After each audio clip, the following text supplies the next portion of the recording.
Hey, what's up, everyone? Welcome to another episode of Coach's Corner. Today, we'll be going over tournament prep. This is probably our most requested topic for this podcast, so we'll get right into it. But of course, if you like, make sure to like, comment, and subscribe. And of course, in the YouTube comments, let us know what you think is the most important part of tournament prep. We'd love to hear everyone's feedback on that.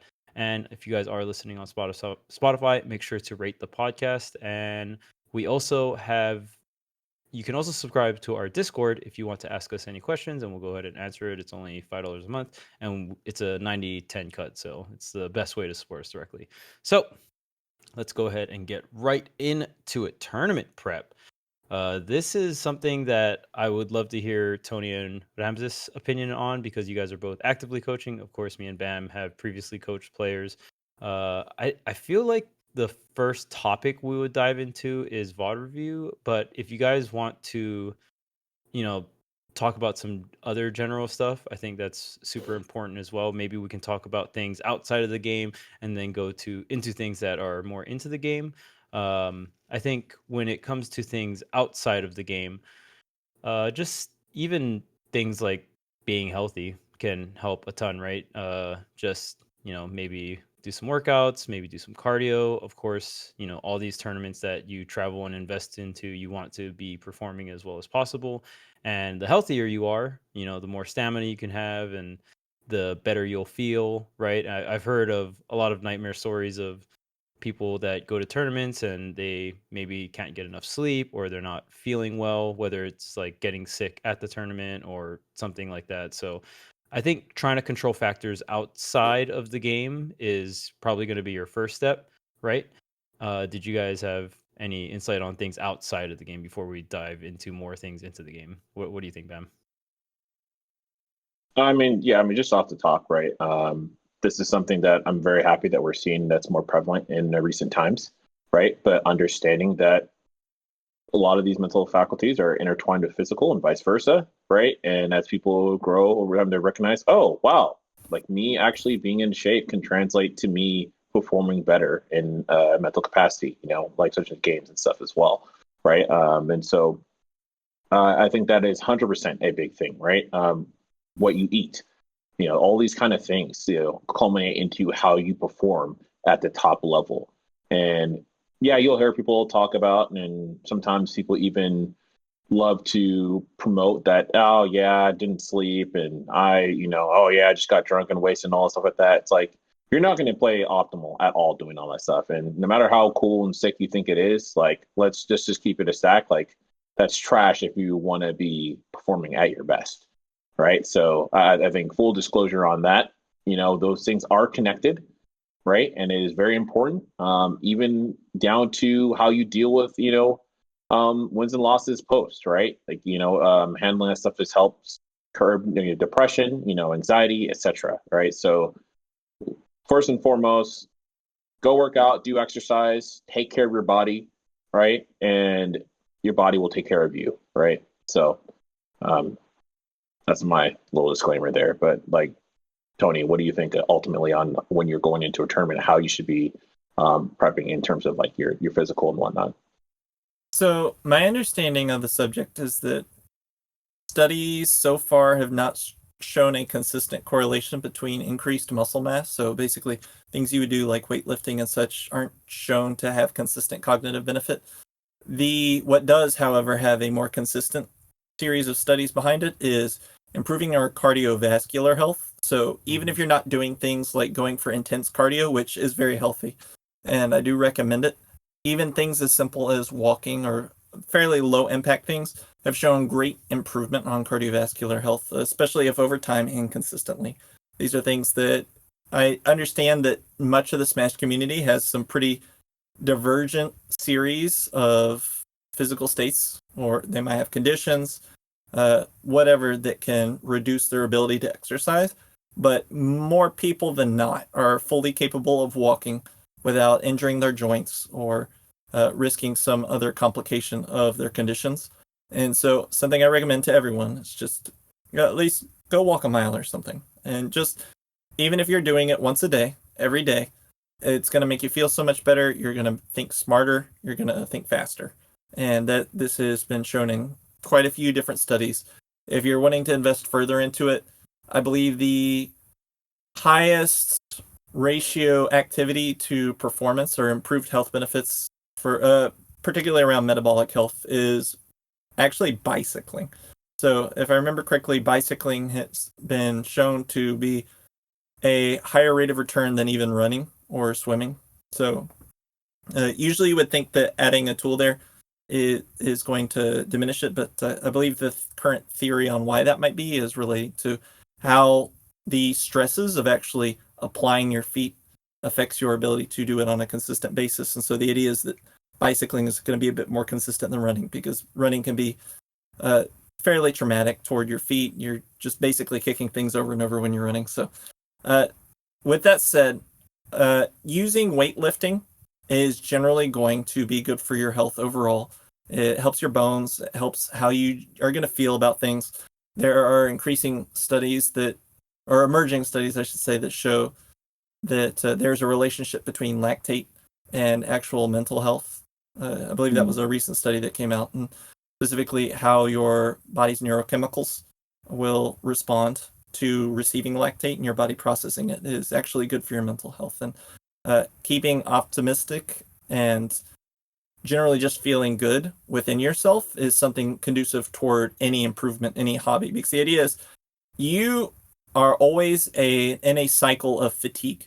So you are always applying the energy supply that you have in general, and you are basically using this to pursue different tasks. And some of those tasks can be toward your health, or it can be towards things that you're trading for other resources, whether that's, say, going to your day job or something that might not necessarily improve your personal health or your psychological health, but you still need to do it for your financial health. And so the idea is, in pursuit of these balances, you are constantly having a return for the energy or fatigue that you're accruing.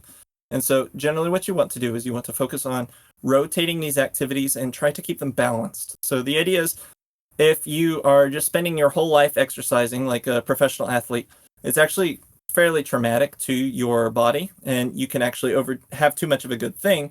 And so that's why generally what you are doing, whether it's I just want to work for the rest of my life, or I want to play video games for the rest of my life, you need to keep that in balance with the other activities that you're doing in order to try and essentially rotate your mental energy, rotate your focus, let different parts of your system, whether it's your body, your mind, et cetera, you have to let them rejuvenate, do things that specifically are going to relieve some of that fatigue or recuperate that fatigue.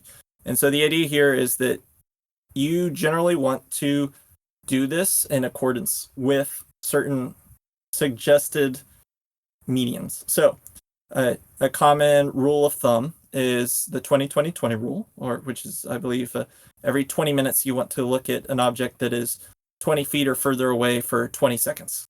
And so this helps reduce eye strain. Another rule that I believe is commonly applied is toward things like audio devices, is that you generally want to take a break from keeping things like headphones on for every 45 minutes. You want to take about a 15-minute break, maybe get up and go for a walk.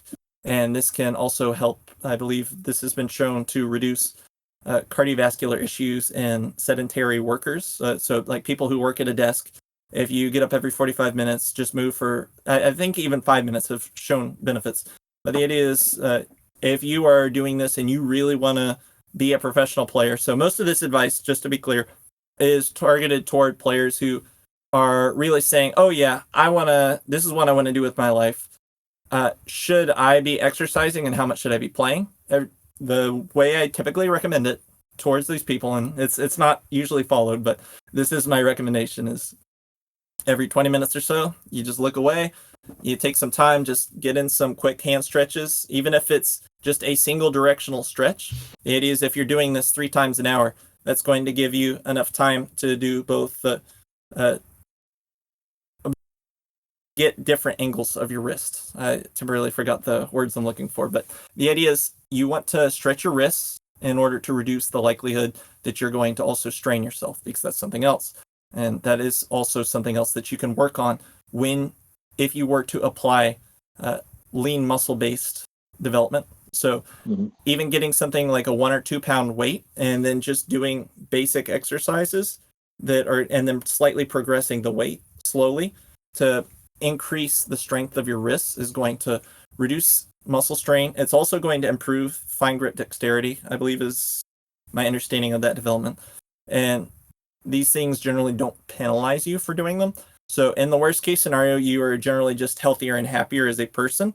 But the idea is, even if you were to look at the efficacy of what is the hypothetical best possible human being at playing video games that we could create if we were to create it in the lab, it is very likely that they would be very cardiovascularly fit and probably muscularly fit as well. And so their general athleticism would actually probably be quite high just because of the ancillary benefits to the rest of your system. So the idea is the most athletic version of yourself probably also has cognitive improvements.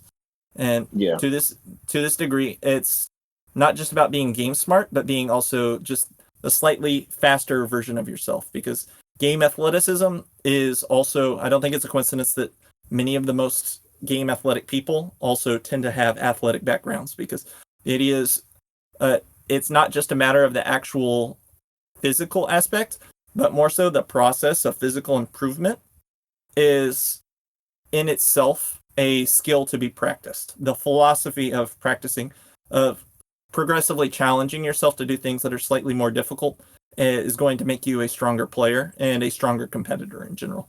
So I think that there's just multiple dimensions of the actual physical improvement process that reflect in the game improvement process. And so I think that you are generally rewarded for pursuing both. And I think that I personally value this more as someone who has had to basically work over extra ground to kind of catch up on my own lack of physical development as a person. So it's something that I think that is very easy for gamers to overlook, because even in people who don't seem particularly out of shape, I have found that their mentality is that they don't see a relationship between your physical improvements and your game improvements. But as I said before, it's all about coming up with the hypothetical best version of yourself and then putting yourself on track to become that person. Like, how did the hypothetical best version of yourself come into being? And what steps can you take that will lead to you becoming that person? So basically create your ideal person and then follow your own advice. Ramses, you have trained more people than I have. I'm curious what your thoughts on the subject are. Right. So I'm trained in terms of sport psychology to some degree. And what I've been taught is that within the realm of sports psychology, what we define as an end goal or the ideal personal self, I think more than anything, the thing we focus on is the ideal performance state, the IPS. And so sports psychology is all about consistently reaching IPS. And so something that is very comparable to that would be something like flow state, right? Like, I want to get into flow state. How do I get there consistently, right? But IPS is a little bit more all-encompassing. And so IPS is, there's multiple ideas. The one that I subscribe to, that I have found the most truth in, and it also has a lot of research backing it, is that it's essentially two elements. And so one is your capacity. And so your capacity is divided into 4 different topics. And then there's your your cycles. And this is what Tony talked about as well, in terms of kind of like on and off again, right? It has to oscillate. In terms of your capacities, there's 4 capacities. So you have your physical capacity, which kind of is your groundwork. Then you have your emotional capacity, which is essentially your internal climate. It is what allows you to essentially it is what allows you to put a barrier between you and what's happening, kind of like separate what is going on in the outside world and what's going on in the inside world, right? And that's your emotional capacity. Then there's your mental capacity, which is essentially your focus, right? So how good are you at focusing? How good are you at managing your mental facilities? And then finally, there's your spiritual capacity. And that's not spiritual as in like religious, but more so in terms of your motivation, your calling, your determination, right? And so within sport psychology, essentially when what we look for is we look for the individual's IPS. And so IPS for every person is different. There's definitely trends, right? So if you're using your wrists, you probably want to strengthen your wrists. And if you're working with competition, you probably want to work on your mental toughness. Mental toughness, another term you can Google. A big part of your mental capacity is how well can you withstand negative information, which is your mental toughness. Whole other topic. Point being, what we essentially do, or what I like to do, is I like to think, okay, so how are we physically? What do we need physically? So physical capacity, it is part your cardio beforehand. It is part your sleep rhythm. It is your food intake, but it is also how do you treat yourself during an event, right? So what do you eat? What do you drink during an event? How do you spend your energy physically? Do you like how do you, well, if you want to get very granular, there's even like how do you manage your heart rate, right? So there is an argument to be made for doing light workout before a set to enable certain elements of the cardiovascular system. Anyway, this, again, like Tony said, this is like super nerdy, like I'm gonna be the best player in the world type shit. For most people, just like working on your physical health helps a lot. Your emotional capacity, so in other words, this is the hardest part. Is very psychological. It's very much related to trauma, essentially, and how you personally interpret success. And so for a lot of better players, there's, and we talked about this before in previous episodes, there's a certain amount of toxicity that you kind of allow into your system for the sake of motivating you, because it's very hard to work purely off of intrinsic motivation. And so part of your emotional capacity is learning how to balance what your balance is in terms of intrinsic versus extrinsic motivation. That's the main way that I like to approach that. For your mental capacity, to me, this is very theoretical. It is basically looking at, okay, what information do you need? How well have you trained your focus, right? So for example, I know Leo, when he streamed, he used to intentionally like look at chat while playing to practice his autopilot. So that's part of your mental capacity, right? It is your, if you want to talk about the inner game of tennis, your self-wanting yourself to. It is essentially, how do you use your brain? How skilled are you at managing all of that, and how much do you even need to manage all that, and how much have you trained yourself to manage that so that you don't have to even manage it in the first place? And then finally, your spiritual capacity. In other words, what is your, well, kind of going back to intrinsic versus extrinsic motivation, spiritual capacity is very much your intrinsic motivation. So how much do you want it? Why do you want it? What drives you? What pushes you? And again, how much of that can you internalize? Can you take control over and make intrinsic?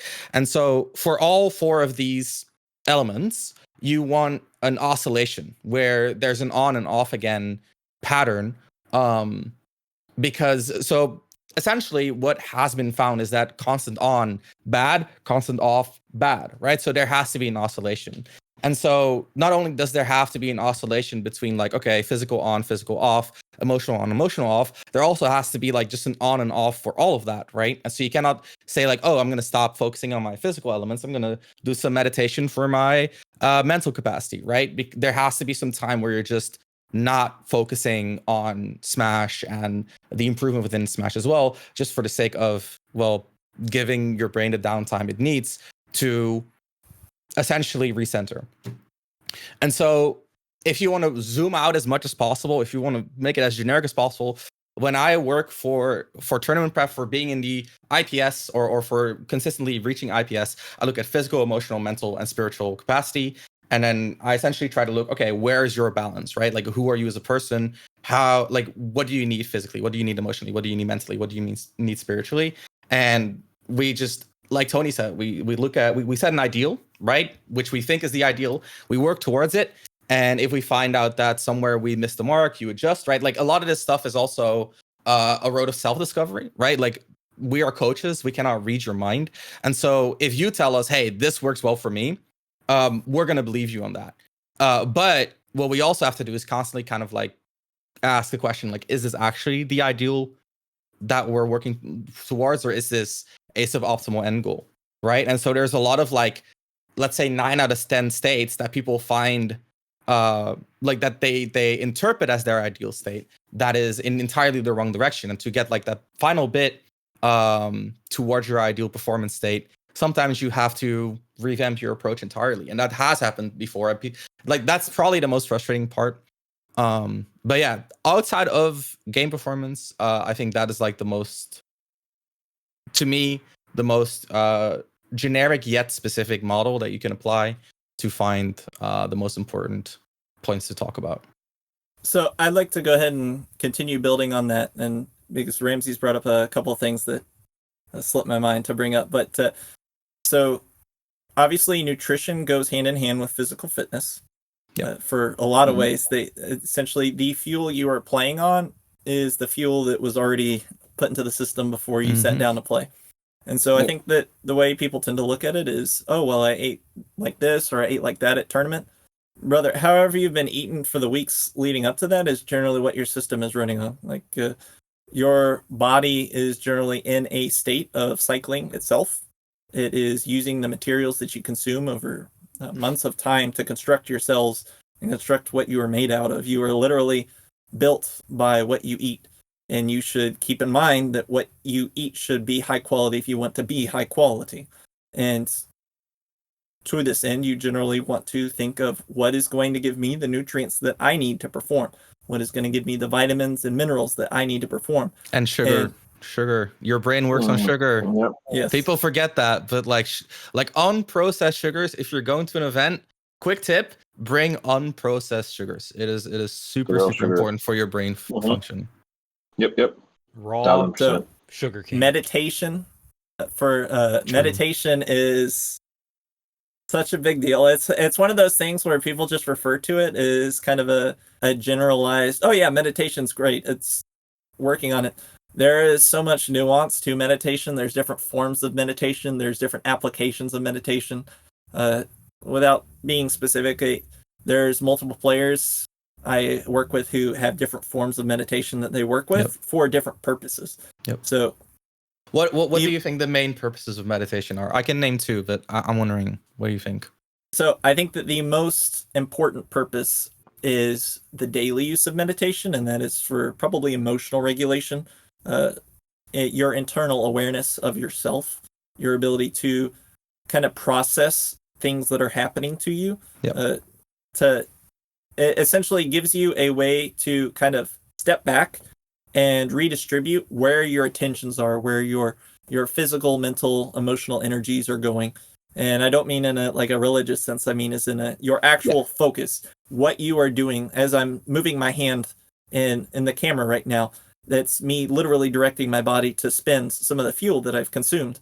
Some of my attention is going to it, to the words that I'm speaking. These are all things that take part of me and then cycle it into action. Because fundamentally, it on a literal physics level, whenever I am speaking, that is me creating energy that essentially comes out in excess and then makes a sound that we can intuit. And so the idea is how you spend that energy is important because you are a finite being. And so at the end of the day, you can't do everything. Everything you do comes at the cost of something else that you're not doing. Opportunity cost. Yeah. Yay. Universals. Yes, sir. Yep. So meditation, very important. What were the two that you were thinking of, Ramses? So to me, they're secretly kind of like the same thing. So essentially, meditation at its core is the art or the act of being present. It is about being in the moment. And so phase one of meditation is being in tune with your inner emotions and realizing that there are things that come from within that pull you out of the present.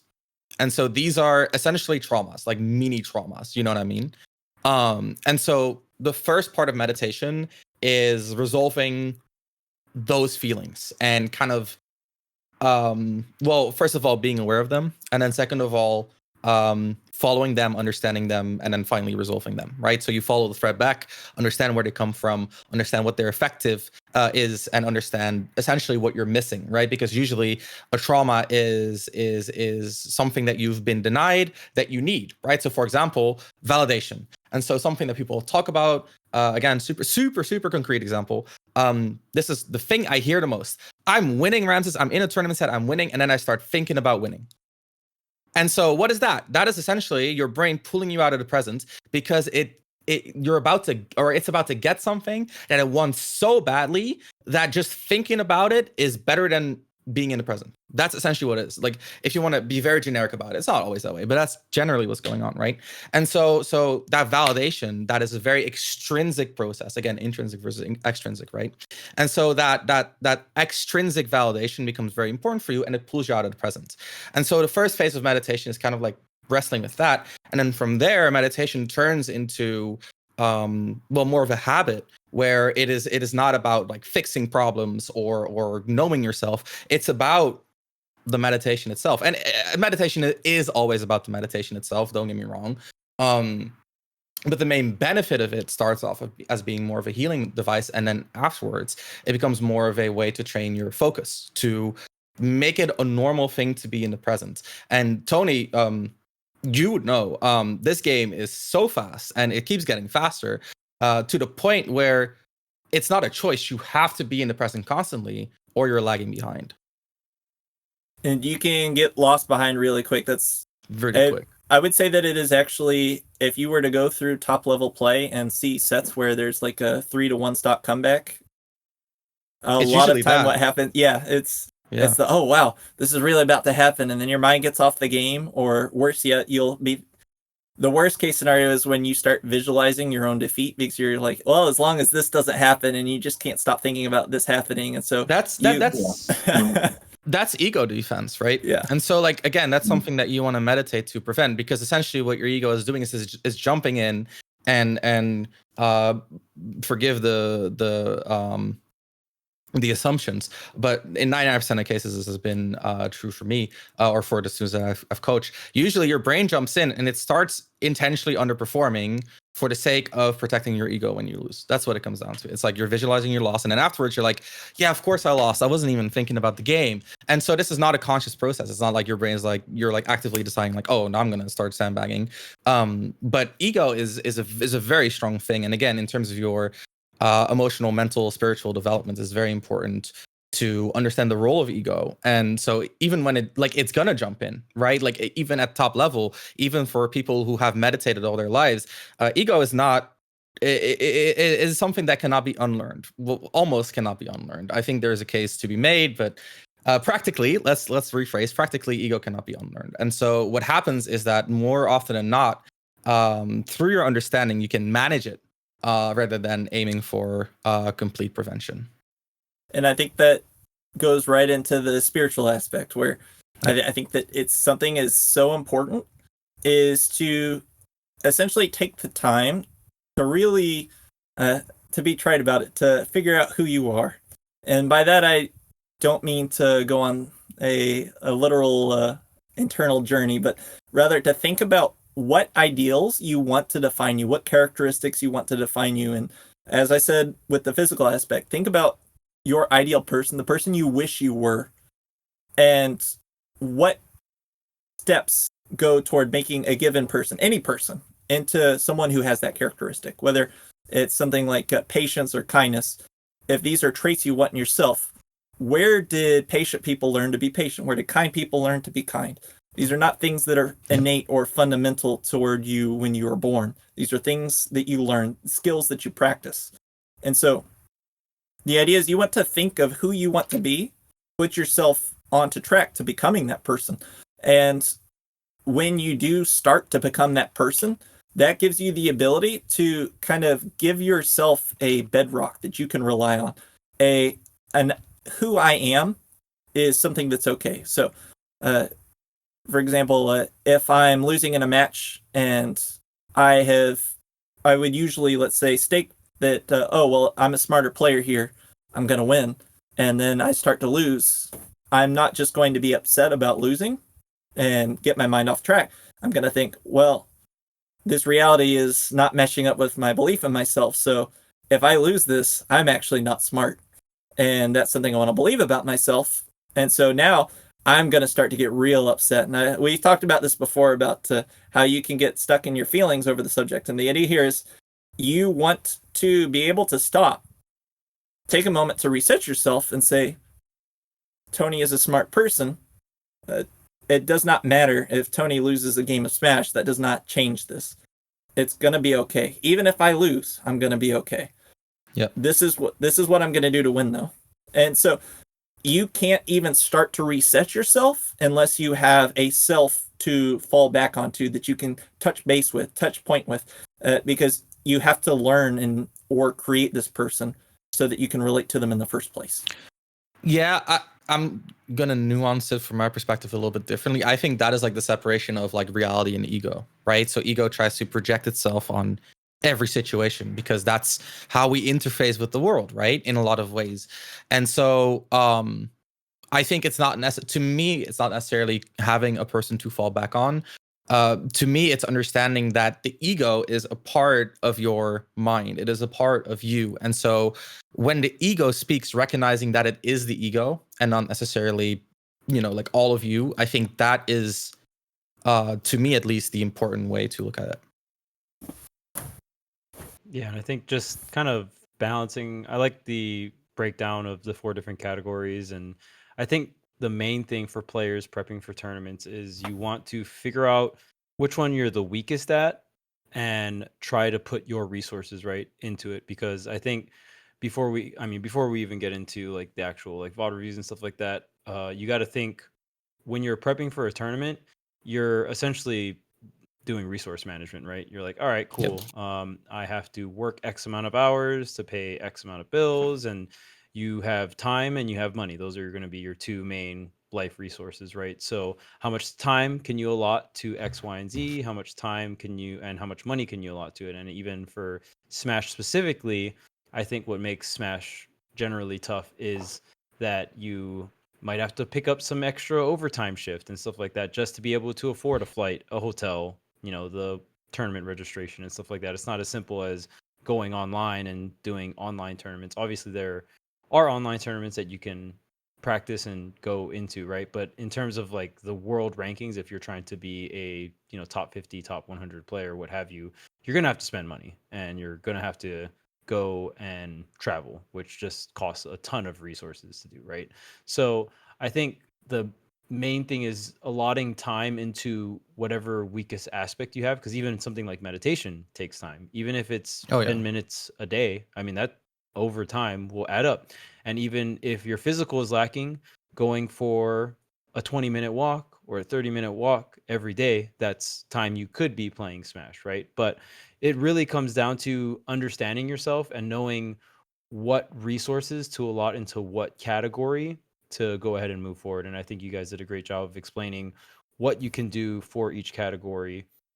I know I'm very curious to hear your guys' opinion on if someone feels like they're lacking spiritual, because I'm trying to pair everything up for the viewer, right? So if you feel like you're lacking physical, then go ahead and, work on more cardiovascular, right? That's going to be the main thing that's going to get bang for your buck when it comes And to nutrition. I think nutrition is huge too. Yeah. Yeah, I mean, they go hand in hand, right? Right. They do. So cardiovascular nutrition ties in with physical. With mental, I'm assuming it's playing the game, watching the game, reviewing the game, stuff like that, right? And then obviously we're I think for mental, just jumping in real quick, I think a big part of it is again like your meditation, because I think part of again your meditation is healing, but it's also just the act of being in the present. And so a lot of your mental is just being able to be in the present. A lot of people struggle with that a lot. It's a very common thing nowadays. Well, it's always been a very common thing. Society kind of like forces you to not be in the present, right? You got to plan for the future and you got to think about the past and avoid the mistakes in the future. So I think that's a huge part of focus. And I think a huge part of your mental, which is focus. And I think a huge part of it as well, like you said, it's your research. So like the more clear your mental model of the game is, the more efficient your focus is usually. And a couple things on that. So first is, I think that North America in particular is fairly ignorant on metabolic health. It's just not taught well in school, or as at least the schools I went to. So the idea I have here is that when people hear eat nutritionally, they have preconceived ideas of things that are marketed as healthy, or it's become a fairly blanket term, even though it does literally mean food that is nutritious. So, or food that is going to be relatively nutritious. So the idea here is that honestly, I think everyone would be served by just doing something like downloading a free fitness tracker or a free nutrition tracker, meal planner, whatever you want to call it. I personally use something like MyFitnessPal. It's free to download, and just try actually recording what you eat as is, and then looking at the breakdowns at the end of the week. And I think that most people will find that their food is not very well balanced in terms of the macronutrients, and that it's probably not that especially nutritious to begin with, just because it's not that processed foods are fundamentally bad. It's that usually what gets processed out of the food is the nutrition. So I think more people would be served by just eating more protein and more fiber, not because those are fundamentally healthy things, but just because that is, in my personal experience, the most commonly lacking and simplest way to approach any given person's diet. Is that just consistently is something that people lack with players that I've worked with. And water. Water is Everybody, always a drink a lot of water. Yes, Yeah. sir. Hydro homies. So do you think Yeah. meditation covers both emotional and mental? Yeah. Okay, so meditation covering both of those, and then spiritual probably feels like the most nuanced and probably the most different person to person. I think people find motivation in very different ways, right? And I mean, ego can also be tied to spiritual, because if you feel like you are the better player, you feel like you can get X ranking or what have you, right? That could be the fuel. So I think spiritual is like the only one where it's gonna be way more different person to person, and I don't know if we could exactly give, if someone feels like, if someone's watching this podcast and they're like, oh well, I feel pretty good on all the other departments, but the spiritual department, my motivation feels low. Do any of you guys have any suggestions on that, just so we can cover, like, we're covering all four of the topics, but I want to give an answer if someone feels like they're lacking in one of them. So what do you guys think? Do you want to go first, Sonny? Well, so I was specifically having the thought today that people tend to tie their identities toward extraneous things that don't necessarily matter toward their own goals. So a common example that I see is things like rankings. So especially like local rankings. If you aren't putting it on your resume, becoming a professional Smash player is completely unrelated to whatever you're ranked on. It just doesn't matter. The number is not going to give you an attack boost. It's not going to adjust your frame data. It doesn't make you any better or worse as a person, or any better or worse as a player. It's just an opinion. The opinions are going to have different levels of validity, but at the end of the day, it's just a fun trivia thing. It doesn't matter. And so the idea here is, if you are not served by this belief, then what is it doing for you? And generally, I think a lot of people have what I would call junk beliefs, and that is, these are things that don't necessarily serve them, but are taking up parts of their thoughts. And in game, obviously, this is going to represent itself as in the mental stack. To return to the getting reverse 3-stock example, if you are too busy thinking about things that don't actually matter in the match, then that is fundamentally brain power. Any amount of thought toward those things that don't matter is fundamentally harmful, because it's coming at the opportunity cost of things that could matter. And so the idea is, what can you do that's productive? That when you are thinking, what can you consider yourself that's productive? And so the whole point here is to have focus on what things you're supposed to have thoughts for. And these are things that you can specifically practice. So to me, I just want to jump in. I think this is more like the mental part of your mental capacity, right? I don't necessarily delineate them clearly. Okay. So I think they tie hand in hand in those kind of aspects, right? Because like, even like in terms of someone trying to find identity or like what matters, I think first and foremost you have to kind of have that clarity with mentality, which is why like even things like meditation, right, go hand in hand with like self-introspection and everything like that as well. Right. So in my opinion, the spiritual capacity goes hand in hand very closely with emotional capacity, but not necessarily with mental capacity. So mental capacity really is like focus, like how well can you be in the moment? Do you know what to pay attention to? How much bandwidth do you have mentally, right? Whereas the emotional side of things, how well you handle things, how developed your ego is, how in tune you are with your own emotional landscape, that is more tied to the spiritual capacity. So Spiritual capacity, if you want to phrase it in a different, it's like your purpose, right? And so an example of spiritual capacity would be, so my mom has 3 kids, right? And so my mom is a smoker. Every single time she got pregnant, she quit smoking entirely. And afterwards, she just picked it back up. And to this day, she has not managed to quit smoking. But as soon as she got a kid, boom, it was easy for her. And so there's a deeper purpose to the act of quitting smoking that allowed her to push through something that is normally so hard for her to do. And so spiritual capacity has to do with like your purpose, your essentially, your calling, if you want to call it like that. Motivation, and so for stuff like that, right? motivation, right? And so, for example, what you see in like more corporate people is that they go to work for their family. And so, something that you see when like high end executives get coaching by sports psychologists is that they accentuate the importance of family to help them succeed in their professional capacity. Do you see what I mean? So I actually. Go ahead, Go man. ahead, Tony.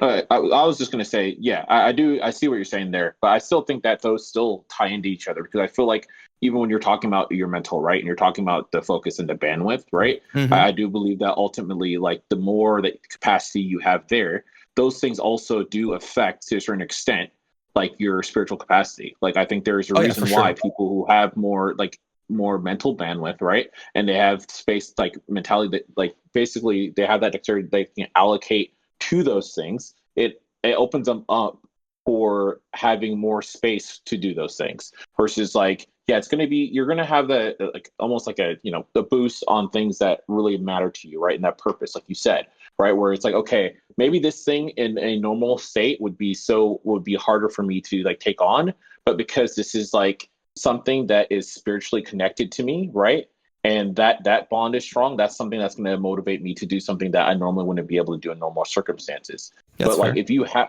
but I think that regardless, right, you're still providing that if you have more space to do that, then you probably are going to be someone who is more willing to take those, like make those moves and make those pushes like on a spiritual level, right? For and sure. Sometimes you don't need as much there because you have that mental fortitude there to transcend that in the first place. That's a good point. I agree. Yeah. So my perception of this is I think that I have thought this out less than Ramses has, and this is an opportunity, and how I recognize that this is an opportunity for me to think through this system more on my own end is because I don't have a clear delineation between these different categories, which suggests that I don't understand what makes them in a given category. And so I just think this is such a great example for me to illustrate how I personally recognize when I am ignorant on a subject so that I can then identify how I can learn more about a subject. And even if you are generally expected to be an expert at something, it's better to admit that you're wrong, recognize the opportunity to learn and improve yourself so that you can be the better version of yourself going forward in the future. So in this case, I actually interpret, like for the example of your mother and smoking, is a tangential system that is adherence. And so my perception of that is that whenever you are wanting to pursue an activity or make a change, you are generally operating on 3 different kinds of fuel that are going to participate at different points, not necessarily simultaneously. And these 3 different points of fuel being discipline, which is something that you can only get by for so long. It's generally regarded as a skill or character trait, but honestly, it's mostly just a skill that is a finite resource whenever, like it has to recharge.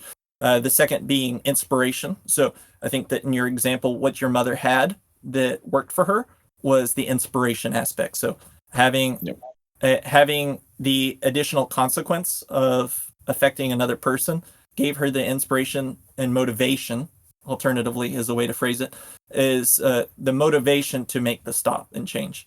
And so maybe it's not that she doesn't have any other motivations to make her stop, it's just that she needs a specific level of motivation to follow on that. And then of course the third fuel is just regular habit. If you can manage to scrape together enough discipline and motivation to get through hard points, if you do this until you reach a habit, then usually anything that you're pursuing is going to become an adherent behavior. Right. Mhm. It's just a matter of whether or not you can. Not always, but the percentage chance rises drastically as you introduce a third form of fuel to the equation. So that's actually how I interpret that separately. Yeah, and so I think the inspiration part is the most closely related to what I would call just like the spiritual capacity. So the way I would describe it is like your purpose. It's a feeling of purpose. Yeah, and so I think our views align. It's just we're saying the same thing in different worlds. It's So a kind of going matter of back understanding. to right, and so kind of going back to what Charles asked, what would you recommend people in terms of like their spiritual capacity? My answer would be I think it's good to recognize what you are getting out of your extrinsic and intrinsic motivation. So what are they feeding you? And so is that validation? Is that specifically status? Is that a feeling of achievement? It can be anything. It can really, really be anything. But try to think about like, okay, what am I getting out of this? What do I need, right? Because usually your purpose is directly related to things that you need, right? You work towards something that you desire. And so what you want to focus on is the intrinsic desires that you derive from, in this case, Smash. And so when it's extrinsic, again, this is something that you have very little control over, often very toxic, something that you don't want to chase too much. But when it's intrinsic, so for example, that feeling of being better than the you of yesterday, there's no one who will extrinsically tell you that you are better than you of yesterday because they don't know, right? Because they don't know who you are. That's something that only you can give yourself. And so these are the things that will give you the most pure form of purpose, and in Tony's word, most pure form of motivation. And I think these are the ones that will sustain the longest. And so it's a lot of introspection, and it's a lot of understanding yourself, and it's a lot of well, kind of going back to the meditation thing as well, right? Your emotional well-being too. And yeah, working through that I think is important. And so very often, if we think, again, kind of pulling it back into a sport psychology angle, oftentimes these capacities are worked through in order. So it's like physical, emotional, mental, spiritual, in that order. So physical is the baseline. From there you work on your emotional capacity. From there you work on your mental capacity, and from there's your physical, or sorry, your spiritual capacity. And so that doesn't mean that there is a certain order of importance. It just means that generally your spiritual capacity doesn't really matter if your physical capacity doesn't allow for you to perform. Yeah. And there's no coincidence that follows like Maslow's like hierarchy of needs as well, right? In terms of like what we look for as people, right? There's a reason for that, because those things need to be resolved immediately until you get to the next level there. But yeah, I love, like, obviously Tony Ramsey, what you guys have been able to talk about like here, and like kind of going back to some of the things, you know, just mentioning the physical too, that again, that's something that is so important, where like, even for example, right, at Red Bull, even for all our gaming athletes, we always have them go to the APC, right, the Athletic Performance Center, to go and bolster their cardiovascular and be able to get tested, right, and be able to build and improve on these things, right, and then sitting them down with sports psychologists and everything too, so they can see that underlying growth there as they can move forward into their growth, right. And these things are important, right? I've been blessed to sit down with, you know, world champions and gold medalists and, you know, Olympians and stuff too, and they will tell you the same thing, right? How you have to look at these four avenues, right? And how they have their daily routine, you know, day in, day out, in terms of how they progress on their physical and their nutrition, and working on the emotional, and sitting down with a team of people to work with and bounce like concepts after, and be able to consistently improve on themselves, right? They sit down and write down all things like, how can I be better than I was before, right? And I love what you said, Ramses, where you're looking at something that is intrinsic. You're looking at something that you can change. When you place great purpose into things that are outside of your control, you are going to have a very, very sad life. You're going to be very upset, right? And it's very easy to focus on those things. And then that's not to say that there aren't other avenues in life, right? Other factors at play here, right? Sure. But it behooves anybody, right, to focus on the things you can change, right? And to lean into those things and allow those things to be your motivations, right? Because you yourself can make the change and make the difference to get to the next stage. Otherwise, you're sitting around, and spoilers, it's probably not going to happen otherwise. So those are the things, if you're trying to look at the best version of yourself, you really need to sit down and do that, right? And at first, again, how these things are all tied together, that's why you got to get that mental first and emotional, right? You have that emotional spot where how can I reset, right? That's where the meditation comes from, right? It's really a reset and being present, right? So you can actually look at what things are truly need to be focused on at this point in time and what matters. Once you understand what matters there, then you can start looking at these things and derive what a ultimate purpose is to you, right? And also, if you feel like you have a purpose and yet you don't seem like you're getting there or whatever it may be, I think also sometimes what people need to do is also reassess that purpose. True. Because sometimes people say they have this purpose and this is what they want to do, but you're not doing the things that you want to do in order to get there. So is that really like that purpose to you, right? And you got to be honest with yourself, right? You got to kind of check those things in order to make sure you can go to the next step. And that can be hard, right? Because sometimes we love sometimes people feel like it's they say it's a purpose, but honestly, they're entertained and they love floating the idea of something. I love the idea of being a top player and doing this or whatever. I love the idea of like, oh man, I'm going to get this win now. It's going to be amazing and everyone's going to applaud me. But you really need to sit down and reflect and go and say, hey, what am I doing to this? Is this something actually my purpose? Right? Because maybe this emotional, maybe this mental, maybe this physical is not reflecting that. So is this really something that I feel that is driving me? Because if it is so, those things should be falling in line. It should be consistent with how you're moving there. Right. So that's a really important thing to look at as a person. And again, these are things that are obviously we're talking about this through the scope of Smash, but this is how you improve as in humanity, period. Yeah. Yep. Yeah. And go, can I say like one final Yeah, thing? go for it. All right, thank you. This is really the final thing I have to say on this. I kind of want to build on what Bam said, because what I think is very important to realize is that a lot of your worldview is built by two factors: one, society; two, your parents. And so if you look at psychology, just like standard, like run-of-the-mill psychology, 99% of issues are like mommy daddy issues, and like the other 1% is like PTSD. You know what I mean? It's like trauma essentially. And so the people who traumatize you most are your parents, because you're most vulnerable and they're around you a lot and blah blah. And so like it's not a bad thing to say. Like my parents probably traumatized me in many ways. And so that doesn't mean they were bad parents. Like that just happens. Like it's literally just a natural consequence of being a human being with flaws. And so attaching value to something inherently, when that's picked up by a child, it inherently causes some degree of trauma. And this is logical because society essentially needs you to behave a certain way for society to function. Right? It's putting others before yourself. It is adhering to structures that don't exist. They don't exist, but they are instilled in you because they are the most efficient way to make people stay in line, essentially.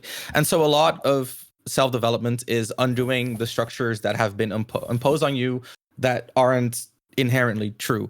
And so what you see is that a lot of people with purpose that they don't actually have, they've been told that this purpose is something to strive for by their parents. They're like, hey, you got an A for your test, I'm going to treat you extra well. And so just like that, your child is broken. I'm exaggerating. But that's what it comes down to, right? Like if you show your child, hey, I love you more when you perform, what does your child learn? They learn that my value is related to my performance, and then boom, right? And so like that is not inherently true. That is not inherently true. And so people get this purpose of like, I have to achieve. And so they have a purpose that is not intrinsic, and two, their purpose becomes very extrinsic because they cannot feed into it from within themselves. So they have to get that from the outside to make it a true purpose. So you're feeding into a bad purpose twice. And so like what I really recommend is to do what Bam said and really reflect on like, is this something that I want, or did someone tell me that I should value this? And so something that I really, really recommend, kind of going back to Charles's question, if you want to learn what your intrinsic motivations are, the first thing you want to learn is, what do you value? What is valuable to you? And so what is valuable to you will directly lead to what your motivations are. So if you value, I don't know, just chilling all day because like you just want to like exist and float and kind of like exist, and just be, like go to the beach and just sit there for 5 hours, then what's your life going to be? You're going to be like the type of person who just kind of coasts by. And there's nothing wrong with that. Again, like no value from me. Society might think you're a bum. I don't really care. You're existing. You're doing your thing. I don't really care, right? Like if you're surviving, it's fine. I see you, Tony. Tony, you're the opposite of that. What the fuck? But what I'm trying to say is your values will naturally shine through in your life. And so what you see is that the things that you inherently value, that's kind of like a clean river, right? Like the water goes through smoothly. And the things that people tell you should value, these are often like rocky waters. It's very rough to get water through there cleanly. And you're going to notice that in the energy that you expend in these things as well. Kind of going back to what Tony said, you're a finite being, right? Like you only have so much input output. And so you really got to think like, what is an efficient way to spend my energy? So I actually wanted to go into we're never going to talk about Vod Review, are we? No. I wanted to go into a completely separate tangent. Well, I had one thing to bring Go up, ahead. like for motivation and spiritual, just from my own personal experience and my experience coaching Void and Tweak. So something that Bam said about reevaluating your purpose, I think that's something I personally experienced ever since I started playing Brawl and Smash 4, I always felt like I had a view of the game that was very unique. And I think that's what gave me my strength as a player, because I would talk to other top players and essentially teach them things from my view of Smash, which validated my view of Smash to myself. Also created an ego for me as a player, which was like good and bad. But I thought I wanted to be the best player in the world. And one of what I thought was one of my strengths was my insight on the game. But I soon found out, like, man, why is it I'm in SoCal and then after I lose, I don't want to grind, I want to commentate. And I slowly started figuring out that what I want to do is I want to share my insight about the game. That felt like my true purpose, right? Where it's not like and then I had to kind of balance it out. It's like, what would make me feel better, winning this big tournament that's super stacked, or sharing my insight about the game with other people, so other people can see things that they might have not seen about the game and they could enjoy the game more, which is why I heavily gravitated towards coaching and commentating. And which also hurt my ego, because at first I'm like, am I just doing this because I'm not good enough to win, so I'm just jumping on the mic for attention or something like that, right? And that's something I thought about. It's like, am I doing that because I think that's extremely lame, right? Which is why I think casters that don't really put in the time as players, I just don't respect their casting as much, because it's like, you haven't been through the trenches, right? And I had to kind of reevaluate myself and just kind of check myself to make sure I wasn't doing it for that purpose and for that reason, and kind of, again, reevaluating my purpose in general. I just love the game, and I think I have insight about the game that most other people can't see, and I want to bring that to them, and I want to do that to as much people as possible. And obviously that can be commentary, and then obviously it's a little bit more focused when it comes to coaching, because even for coaching, I wanted specific people to win because I liked their style of play. When I chose who to coach throughout my career, it was specifically players that I thought were very innovative and I wanted them to win. So that's just a personal example of reevaluating purpose and making sure you're going through every single process and knowing how to do it. And I didn't know really how to do it. It's just that was my personal experience within my, however long since Brawl in Smash. And then another thing about motivation too is when you're coaching a player, that's a very big deal, right? So when Void would tell me that he doesn't want to back air the Buzz with Cloud and just beat his one bracket demon, it's like, do I pick to conflict him, or do I pick to resist that and like fight him over it, or do I help him try to figure out how to beat Rosalina with Sheik with his playstyle? Okay, so you want to beat the Buzz with your offense against his defense, which is probably one of his biggest strengths. So how do you do that? All right, cool. Let's try to figure out. Oh, you don't want to time out Como Sonic. All right, so if you're not timing him out, then the only way you can win is if you edgeguard him. That's very hard. Sonic has one of the best recoveries in the game. All right, let's figure out how to edgeguard Sonic. And and keeping motivation is so important too. And this is why I tell most people to balance the gauge of like what character you want to play, right? So when Tweak tells me during quarantine that he feels like Diddy is strong and he wants to main Diddy Kong and he feels like he has time to prep the character, I could fight him on that because we technically don't really know Diddy Kong, right? Like that was a huge Yeah. risk in all reality. But off the information he told me, it sounded like all of his tools were strong, and I could see he was very motivated to prove that this character was strong. So a lot of players can find motivation in very different ways, whether it's they want to prove a character is strong, um, and all these other different things, right? So when you're thinking about what character you want to play, you have to keep in mind your motivation, because if you're not playing a character you don't have fun with, then your motivation will go down. So just kind of my experiencing when it comes to managing players' motivation, that's a very, very big deal. And the only time where you can play a character that you don't like playing just to win is when your motivation to win is greater than having like fun with the character, which obviously players in history throughout Smash have done that. They've just picked the best character and they do what they have to do to get the W. But it's because there's some other motivation driving that, right? It's like, oh, well, I want to become the best player in the world so bad that I will not have fun Mhm. playing the game and I will play this character. So it all comes down to managing, like knowing yourself and managing those motivations and knowing what motivates you, right? And the Right. more you can deep dive into that, it's very, very important. Yeah, and that might be their fun too, honestly. Like it seems crazy to some of us because that just doesn't correlate with our values. You know what I mean? Like Right. for some people, it's like, dude, I hit that. I just hit him with this back air, bro, and that full weight is gone. Like he got deleted. That shit was hype. Like they love that, right? You Yo, know, And yeah. some then people love that crap, and right? then I And I spin did it dashed again. And and I got then him. after I hit him with spin dash, I ran to the other side of the stage and then I spin dashed again. And it was so fun. It was lit. Like, I mean, there's people that I do had a that. good And time. you're right. Like, Yeah, it's like, no, yeah, no, 1,000%, right? And it's like I think it's one of those things where again, right, like you said, reevaluating your purpose, right? What you value, and looking at like because some people, it's like if that's not there, yes, there may be this.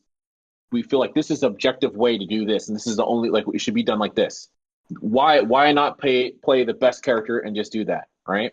But it's like then that motivation's lost, and then that person playing the best character is actually worse than them playing the third best character, right, or the fourth best character, right? And it's like all those things need to work in unison, right, to get to that best version. And yes, this character may be the best character in a vacuum, but that's not the best character for that person, you know, and vice versa. And again, it's about really reflecting on those things, being able to take in these other factors, but most importantly, looking at you and what you want and what you value, becoming making sure that you are pursuing the best version of yourself, right? I know we've talked about it in some like episodes past, right? Like, but why there's that underlining like truth to the fake it till you make it, right? The Oh idea yeah. of like you're not faking it. The idea is really like this is the person you want to become, and now you are going ahead and you are like, all right, I see that. I'm going to go ahead and do the things that the person that I want to become would do. And surprise, you end up being there, right? Because you're taking that down and you're essentially reverse engineering that process, right? That is needed to get to where you need to go. And it's just like but all these things are valued, right? You can't just look at solely just this physical and mental and this stuff. And like, yes, you may feel like you're strong in this area and you're like, oh, that's enough because I can do it by my intellect or whatever. Like, nah, dude, at the end of the day, like physical is still gonna matter, right? Like nutrition's gonna matter. All these things are tied into each other in a certain avenue. And it's very important to look at all these things, right?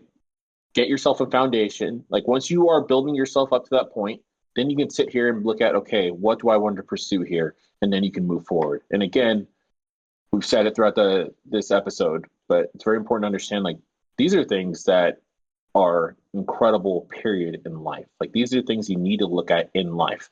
And to me, that's one life of threat. the most beautiful things. Yeah, I mean that's the most beautiful thing like when it comes to like competitive gaming or competition period, right? Like that is where the value comes from in my eyes, right? How Yeah. these things can be tied towards that. I mean, for me, coming from my own personal background, right? Like coming in from, you know, from football, from track, doing my things there, and it's like seeing how it takes to get to the next level, right? To be someone who's like, how am I going to be like, oh, I'm gonna like, you know what? I have my 100 right now. I'm at 11. Nah, I need to be better than that. How am I gonna get down to 10-7? How am I gonna get to 10-5? How am I gonna get to 10-3? Right? What do I need to do to get to the extra level there? Right? And it's like it's a whole process, right? And everyone is capable of doing these things and being the best for themselves. And these things aren't superfluous. Like, we're not just talking about nonsense. This stuff works. It works, right?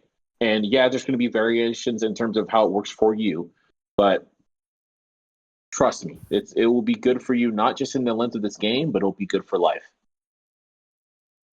So something I wanted to go to that tangent, something that Charles brought up that I don't think we would have addressed unless he had brought up is financial health, and specifically how that relates to events. So it's easy to forget because we are all people who, or let me rephrase, the four of us are people who have been adults for over a decade at this point and are generally well into the rhythm of our lives, have things at least figured out as far as survival and such. So we tend to forget that there is a significant subset of players, especially within the Smash community, I'd say, who want to attend events, and if they can't attend events at all, they're limited to only so many events that they can attend in a year. So I don't believe that there is a one-size-fits-all solution, but I do think that there is kind of a binary approach to this that you can ask yourself, and that is through defining what tools you have to facilitate your own development. And so the most common scenario that I run into is that players have access to their local, but they don't have access to traveling to larger events. And for these players, usually what I recommend is kind of a progressive challenge through gradients on performance. And by this, I mean, if you are not cashing your locals, then I think that going to a major is not that important for you.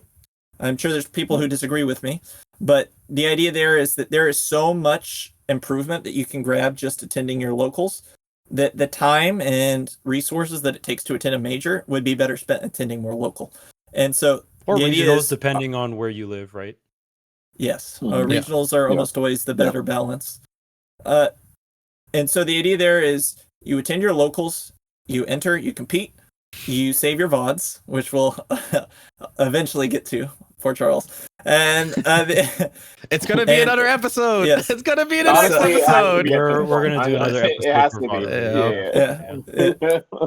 Yeah. Real Patreon. That does deserve content. its own episode. Yeah. Now, not everyone can attend their locals, so the then question is, well, can you attend Wi-Fi? So something that you can generally do is, even if you can't compete with people on Wi-Fi, even if you are a player who doesn't have a hardwired connection and you can't compete on Smash Bros or whatever medium is used for communal access there, the idea is that if you can go on For Glory and play people who are challenging enough that you can't JV for them, then there is probably ways to just go back, look at your VOD, and ask yourself, what could I have done differently? And so obviously we'll go into more detail there on Vod Review, but the idea is, even if you are a Wi-Fi only player, there is still plenty to learn. You can still iterate, you can look at the VOD, you can identify at least a few things that you can practice and then try and implement in your next match. You can play the next match, save the VOD, and then repeat. And you can do this ad infinitum, and as long as you're getting any amount better every single time you do this, you are more or less guaranteed to reach the level that you're wanting to if you put enough time. It's about consistency and time. Yeah. Perfect practice makes perfect, but practice doesn't necessarily make perfect. I think you'll see you'll see improvements. Maybe there's a lot of people who don't know how to iterate Sony. That's why I'm a little bit hesitant to agree with you on that one. Well, we'll get Better than into not the playing. specifics of iteration. Yeah, It's better than not than doing it at playing. all. Yeah, no, of course. Yeah. So like, the idea is that you put yourself in a situation where you could be successful so often that by like the infinite monkey theorem, you'll eventually be successful. That's kind of like the idea, right? But a lot of people, they don't vary their approach, so they'll do the wrong thing over and over, and they won't actually progress to kind of like go through a circular motion of quasi improvement and feel like they're in motion when in reality they're not. And so like that's not calling anyone specifically out because like, you know, whatever, like no one teaches you how to actually improve and iterate. But I would not co-sign the idea that if you consistently Vod review, you're guaranteed to get better. To be fair, what I said was contingent on if you are consistently finding a few things to adjust and work on that will improve what you do next time, and you're practicing those, implementing those. That's what I mean. Is like some people kind of get stuck in like these cycles where they change things in ways to kind of like go back to things that they used to do, and then they open the issues that they had back then when they solved that issue. Do you see what I mean? So are you suggesting that you can just play basic RPS and fall into that instead of making actual systemic changes? Exactly. Yeah. Okay. So obviously we'll go into more detail at a future time, but the idea is that we're going to address is how you can identify not just mental, not just athletic, but essentially various forms of improvement and ways that you can recognize these opportunities once we go into further detail. But obviously that is contingent on your ability to recognize those, which is a separate skill to be practiced, along with implementing it, which is a separate skill to be practiced, along with playing, which is a separate skill. Getting better is like 20 to 200 different skills at once. At least. Yeah. And another thing that I just want to talk about before we wrap up, obviously we're going to have the Vod review episode, which will be more detailed ways to, I mean, Vod review is probably going to be one of the biggest tools that any player is going to have to know, especially when you're preparing for a tournament for specific players and any stuff like that. Obviously this is more general tournament prep, and we're pretty much talking about all the things leading up into a tournament that isn't Vod review. We will do a full episode on Vod review, but another thing is just scheduling. I talked about resource management. Oh, true. In general, and I think we kind of went over all those resource managements. I love that Tony brought up the financial management. That's going to be a really big thing. If you're spending all your money's going to majors and you're not even like PR'd and you're not even like top 3 or top 5 of your local PR, it's not a necessarily bad investment, but you're not getting the bang for your buck. And some people just have parents that will pay for these things, like the flights, the hotels, and they don't have to give a fuck, and they can just keep spamming, and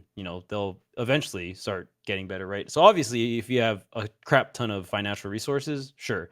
Most people aren't in that situation, so you have to be very strategic with your money. Go to your locals, go to your regionals if possible, right?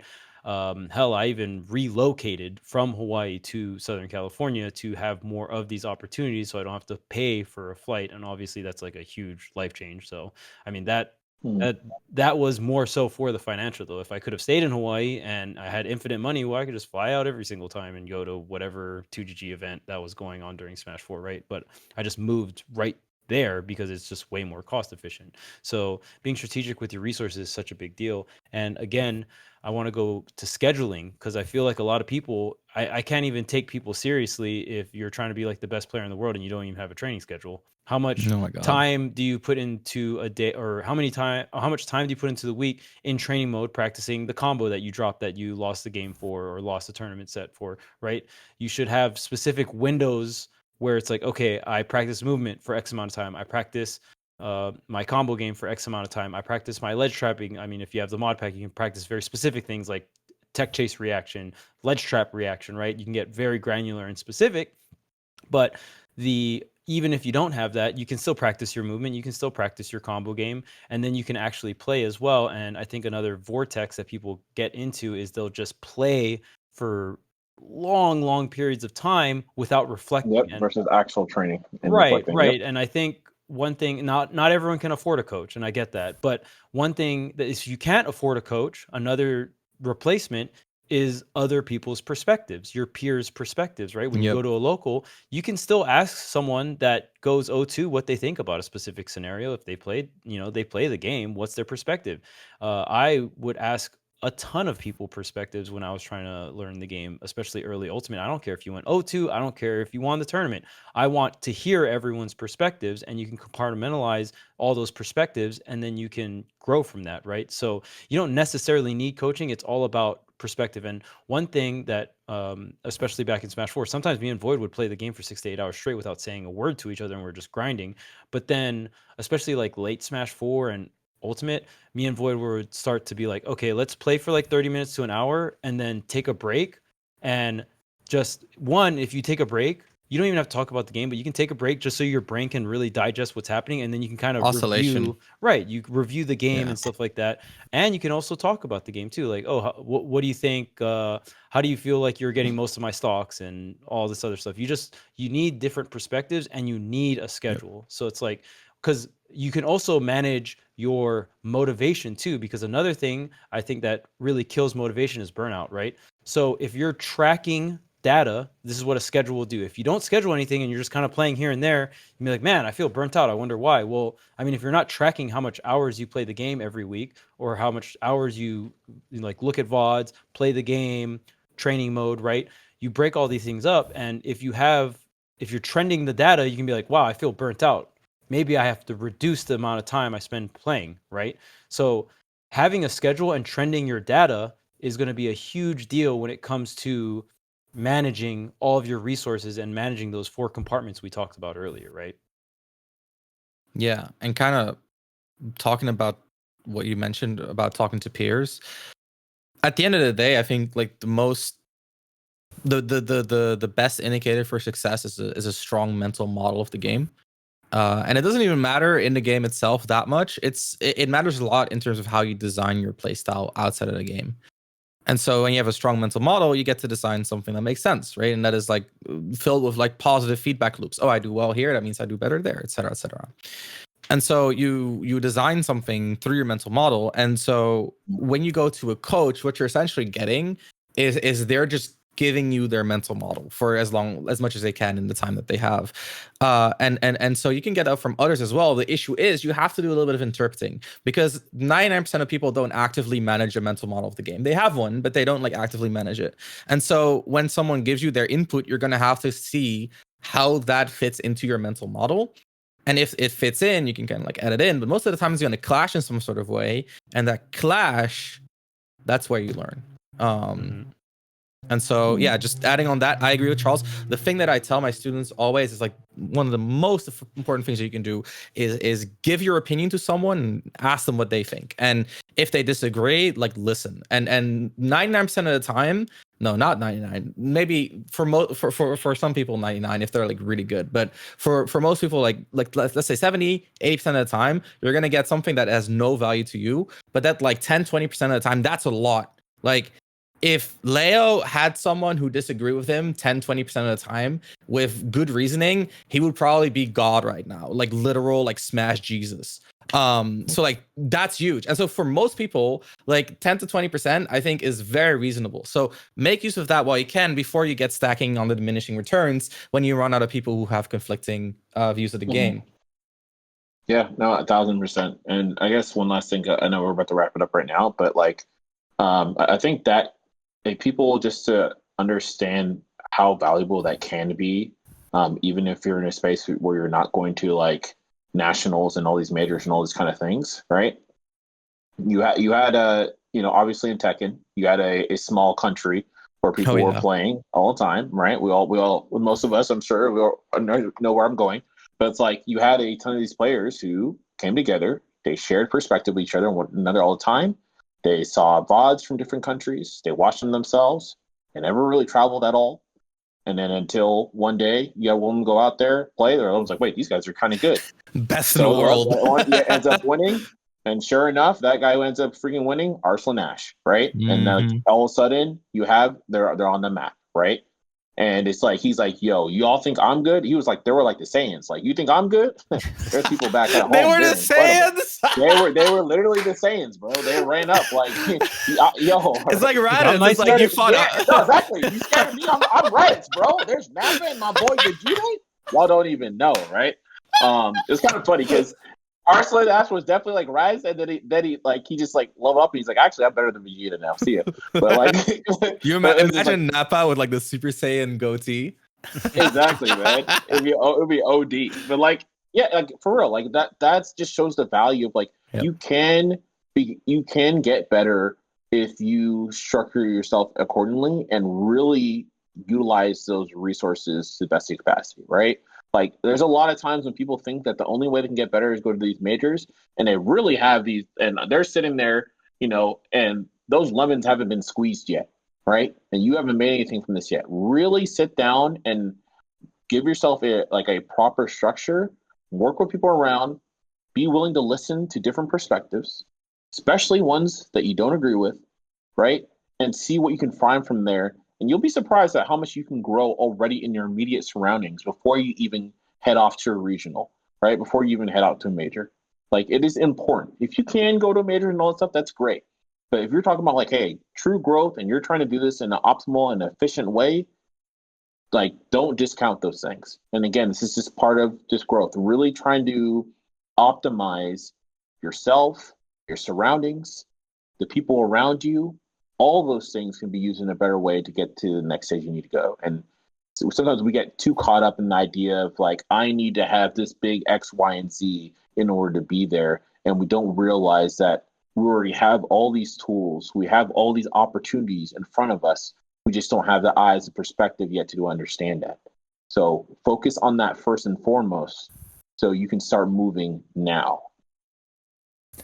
So one last thing on this is more a matter of when you are dealing with someone, especially if you're someone who you, for whatever reason, feel is unqualified or whatever reason.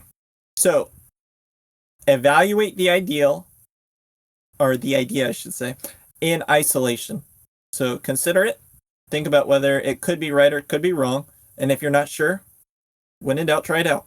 So the idea here is that the ideas can stand for themselves, regardless of who they're coming from, as long as you're both willing to offer them as such, and as long as you're willing to receive them as such. Yeah. And I think this goes both ways too. I would say this is something that even applies to people like coaches, is that if someone is discounting you because your idea, that's okay. Just let it go. The idea is itself, and you are yourself. So yeah, not necessarily the same thing. You can't be attached to your own ideas, and you shouldn't be attached to someone else not having valid ideas. So I believe the expression is everyone has their ace. So you look for treasure and you're more likely to find it.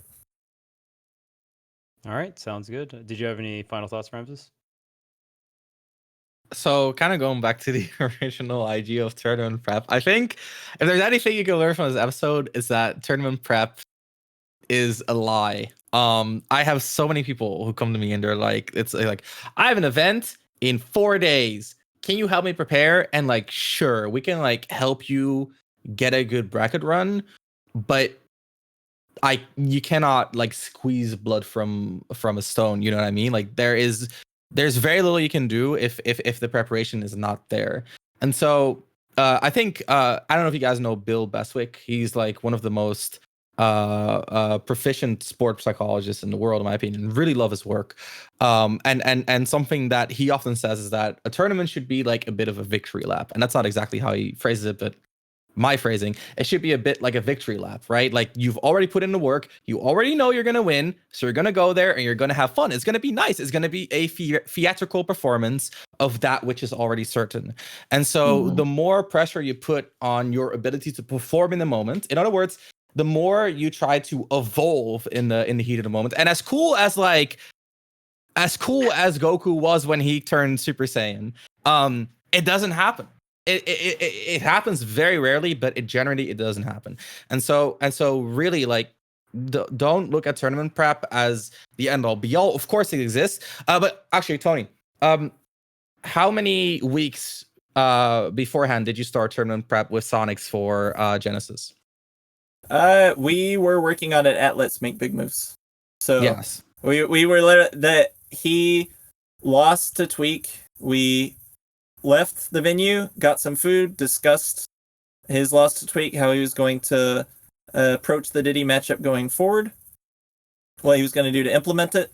And that same night, he was practicing with a Diddy player, and we had already scheduled a Vod review to go over the set again, and we had also discussed a practice training schedule preparation and whatnot to go ahead and get ready for Genesis months in the future.